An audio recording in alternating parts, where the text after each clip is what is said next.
carrefour boo xamante ne. dafa am une redistribution des cartes. Chacun joue d'abord sa carte.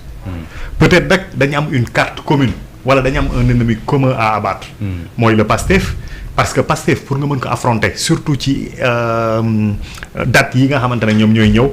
mais il faut nga wàññi dooleem doo ko renforcer. or li xew démb dafay participer ci renforcer l'hégémonie de Pastef. mais par ailleurs soo xoolee da ngay gis ni soo xoolee législatives yi dafa mel ni Barth dafa enterré woon Khalifa Sall. mais soo gisee réaction yi day mel ni Khalifa Sall bëggul quitter la scène politique ou en tout cas bëggeewu ko ni ko Barth defee. au moins bëgg na samp kenn bàyyee ko nit ñi ainsi de suite ainsi de suite. pour le Benno Bokk Yaakaar dans son ensemble nga xamante ne pratiquement Barth dafa opposé wu ak ñoom. sur l'essentiel de leurs 2 mandats. Benno Bokk Yaakaar. Barth bi mu amee ay jafe-jafe ba léegi bi mu jëlee sa carrière en main ba léegi ban pont nga gis jéem na ko établir avec le Benno Bokk Yaakaar il n'en existe pas nañ dellu ci sa famille politique. Sa famille politique on parle de recomposition gisuma kenn koo xamante ne jug na def un effort sur lui-même pour rendre possible cette recomposition. mais par contre li ngay gis mooy da ngay gis de jeunes loups yoo xamante ne dañuy am un appétit def vorace. Barth daf ci bokk. Alioune Ndoye daf ci bokk. pratiquement moom la seqal mairie bi tamit ci biir mairie bi.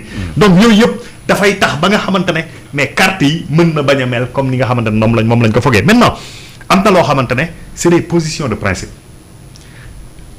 mën nañ déplorer le fait que ñu génne Barth ci mairie bi man par exemple. pour man yaa ngi wax naan am na coup KO wala amul coup KO nga wax Pape Diouf. pour man am na coup KO. coup KO am na. mais est-ce que le coup est régulier ou irrégulier fi mu ne nii loolu moo ci des. mais coup moom dal na. te fi mu dal baaxul. léegi nag ndax le coup est régulier ou irrégulier moi je fais partie de ceux-là qui pensent que le coup est irrégulier. c'est-à-dire que en cette occurrence. c'est le code général des collectivités territoriales qui doit prévaloir et non le code électoral man loolu mooy sama gëm-gëm. mais est-ce que ñi nekk dans l'opposition yëpp nekk ci mairie bi loolu lañ gëm. Alioune Ndoye je pense qu'il a été ministre des collectivités. waaw à toute époque xam naa à toute époque xam naa mais à toute époque pour qui c'est-à-dire que le maire c'est un conseiller municipal avec un statut en plus. dama doon waxtaan ak sam benn goro bu nekk Amérique sànq ñiy waxtaan am benn kii bu mu exemple bu terre à terre bu ma ñëw en inspiration xam nga mbir mi lan la. on doit voyager à bord d'un avion. ñu teg ay règles ne avion bi ku ci déconner mineurs yi dañ lay wàcce.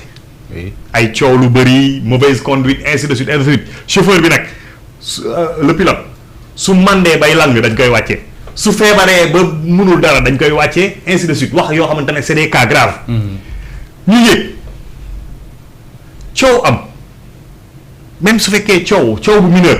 nga ne yow dañuy wàcce pilote bi suñu wàccee pilote bi yaa déjà dañ est-ce que pilote bi c'est-à-dire que dañ ko protéger. le maire est protégé il est tout aussi conseillé. Est-ce que le pilote est passager ou. non il est à la fois passager voyageur et pilote. c'est-à-dire que loolooy maire bi. donc man dama jàpp ni Barth. fu ñu ko jaaree baaxul non mënuñu ko appliquer yooyu. soo ko déggee noonu est-ce que liy wàcce passager dina wàcce pilote mais justement il est conseiller municipal mais am na leneen. il est maire et par rapport à son statut là dafa am protection. ok alors maintenant xaw naa sax perdre sama fil ci digression bi. yaa ngi woon ci baat aujourd'hui c'est-à-dire politiquement voilà. waaw en tout cas pour ramasser ak yooyu noonu. li ma bëgg parce que c'était très intéressant. waaw dimbali ma ci. da nga ne non c'est très intéressant analyse bi nga def. parce que da nga ne. bi mu génnee. jël bi mu nekkee bi mu commencé nii. gisoo ko mu am. un pont créé ay pont ba Benno Bokk Yaakaar et sa famille naturelle aussi. gisoo ko mu am recomposition. ci foofu dynamique boobu nga nekkoon ba ci mouvement bi mu créé. Sénégal bi ñu bokk.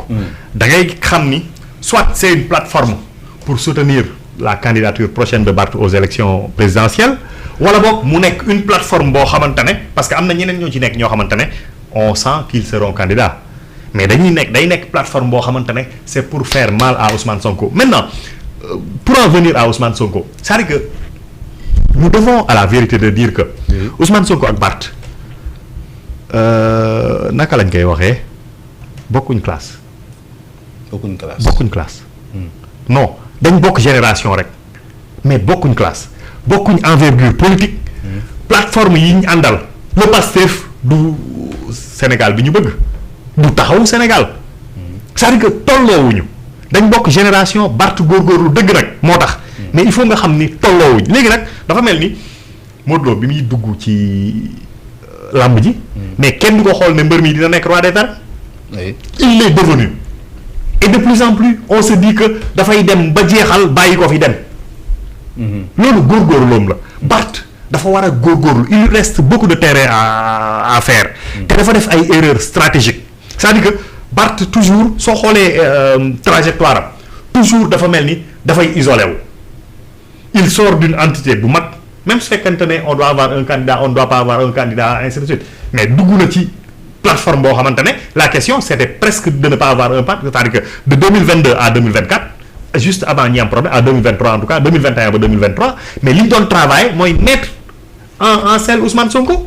La preuve bi ñu demee forcé dem élection ay 1% nga gis du loolu lañ tollool mais loolu lañ liggéey concrètement donc dafa isolé wu ci son parti pour benn entité bu gën a ndaw ba pare jóge ci boobu c'est-à-dire que Barth dafa mel ni il a la tête sur le guidon il ne pense qu'à la prochaine échéance et qu'à lui et loolu noonu daf koy desservir c'est-à-dire que il faut mu am élevé wu à un niveau où il puisse avoir une vision panoramique sur toute la chose c'est ñan la mën àndal fañ jëm dafa sori mais ñan la fa mën yeggal c'est-à-dire que loolu stratégie la ba pare c'est vrai que da ngay gis ni Barth fait des efforts pour changer son profil politique c'était un aboyeur Barth c'était un guerrier de plus en plus yaa ngi gis mi ngi jël de la hauteur mi ngi jël du galon et yooyu noonu c'est-à-dire que dafa war a continuer ci loolu mais en donnant beaucoup plus de consistance à son discours politique loolu tamit daf ko soxla dafa war a jox beaucoup plus de consistance à son discours politique et loolu su ko defee peut-être que mën na dabe parce que